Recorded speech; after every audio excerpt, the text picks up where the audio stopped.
person trust anybody in this world if a big corporation comes into your territory and just starts building something without you knowing about it. The least they could do is tell you and say, hey, we have an idea. What do you think? You know, nobody just goes to somebody's backyard and starts building something. And these corporations wouldn't like it if we did that to them. And they wouldn't let us.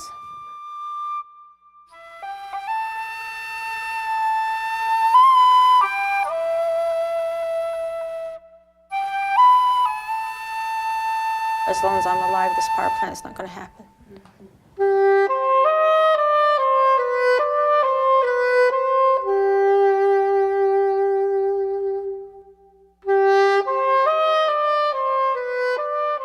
One day I was on my way to a meeting, and I have only driven like 20 miles from the camp. And my cousin called me and says, Eloise, you got to get back over here. There's a bunch of cops here. And so my mom was there and my aunt was there, and we had a visitor. She was non-Navajo. And then we have my siblings there. They were all there. And I guess the cops came and told them that they have to move camp. If you don't move it, we're going to move it for you. You don't have a choice.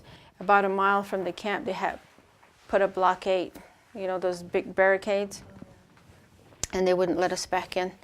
And when we stopped to pull over to talk to one of them, the first thing that came out of his mouth was, "Are you Eloise Brown?" I said, "Yes, sir." And I'm worried about my, elders in there and my family. And he says, "Well, you're not going back in there. You're not allowed to." He says, "If you move another inch, I'm going to arrest you." There was so many cop vehicles, and there was like extra long vans with cages, and then there was an ambulance, and there was about 5 Ranger vehicles. And there was just a few of us. So we just waited there. There was somebody's head moving around, and near that vehicle with the cage, inside the cage, not inside the cage, but I guess it was in the front. It looked like it was in the back. And so I got scared, and I was like, well, who do you think they arrested for what? I called the media and I told them what was going on, and I told them that they're arresting everybody, because that's what it looked like. And so that's how the word went out to the media. And we just waited there, and then pretty soon I see our vehicles that were parked at the camp coming out, and they were being escorted by the police. And then the next, I see the Rangers with all the camp stuff. And we had a shack, and then we had 2 travel trailers. One was our kitchen, one was just, to put supplies in.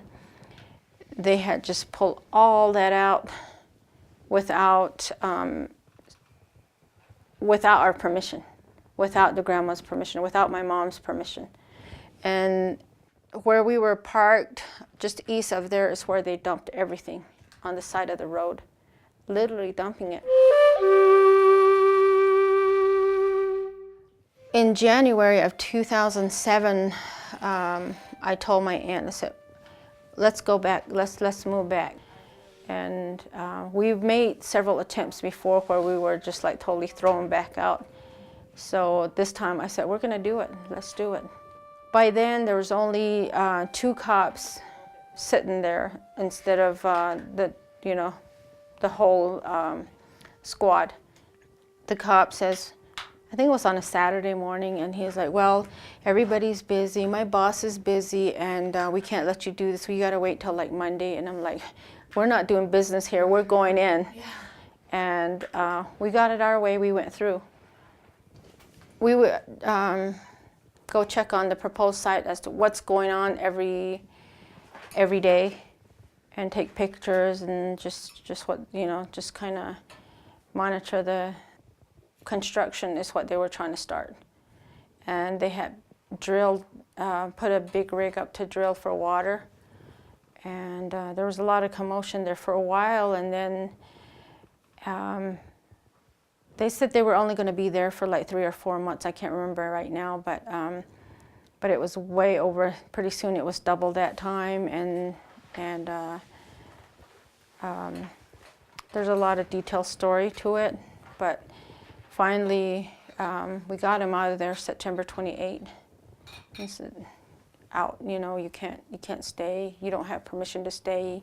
You've got to do all these, the environmental impact statements, the air quality permit. All those are not approved. And what they were using was just, what they were saying was, well, the Navajo Nation already approved it. The council delegates already approved it.